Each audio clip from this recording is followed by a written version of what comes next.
Okay, so get this right. Today's deep dive, it's a little different. Instead of a whole stack of research, we're working with like one sentence. One sentence. One sentence, one sentence. And it's a doozy. Trust the universe to give you what you need. Hmm. Okay. I'm intrigued. Right? It's like we've got this one like shiny button and we got to imagine the whole outfit it came from. Challenging? Totally. But kind of exciting too, don't you think? Absolutely. I mean, it's such a simple statement, but it really opens up so many questions, so many possibilities. Exactly. And for you listening in, think about this. When you hear that phrase, trust the universe, what pops into your head? Peace, doubt, maybe a little bit of both. Right, or maybe something else entirely. Everyone's going to come to this with their own unique perspective. So true. So today, we're diving into all those different perspectives. We're getting curious about what this idea, trusting the universe, might actually mean for us out here in the real world. And what I find fascinating is how this short, simple sentence touches on these huge philosophical questions. I mean, right off the bat, we've got free will versus determinism. Whoa, okay. Big ideas right out of the gate. Right, like if we trust the universe will provide, does that mean we have no agency in our own lives? That everything is predetermined? Whoa, predetermined. So, like, no matter what we do. Or could it be more about recognizing that there's this kind of larger flow to life, and that by trusting in that flow, we can actually step more fully into our power? It's like maybe we're not completely in control, but we're also not just powerless pawns. Hmm. It makes you think about all those big life decisions, right? Yeah. Like, did I actually choose this path? Or was I, somehow guided here all along? Exactly. And if we are being guided, guided by what? Exactly. I mean, what are we actually placing our trust in when we talk about this universe? It's like, who or what are we sending that trust memo to? Right. Is it fate?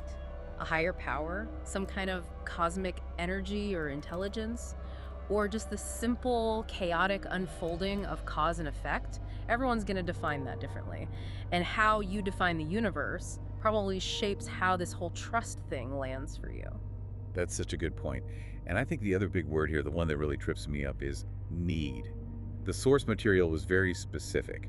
What you need, not what you want.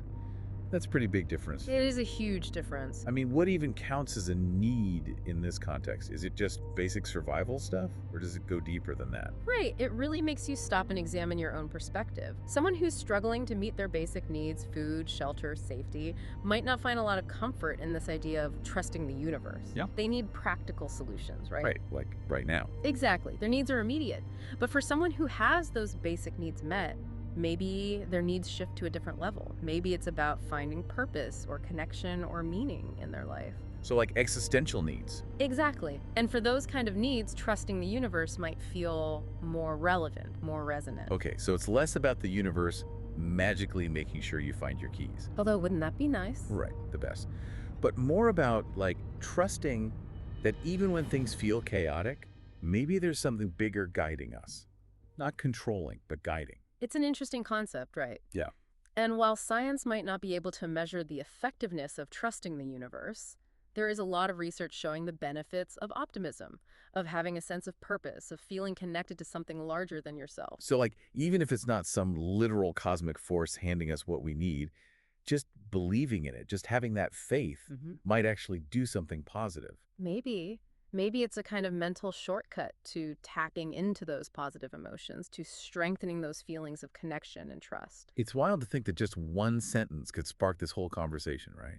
We've gone from free will to existential needs to the science of optimism, and it all started with just those 5 words. Trust the universe to give you what you need. The power of language. And the power of curiosity, right? Because we didn't just take that sentence at face value.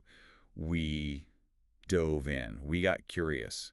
And we uncovered all sorts of interesting, thought-provoking stuff along the way. Exactly. And we've left a lot of open questions too, which is always a good thing. Always.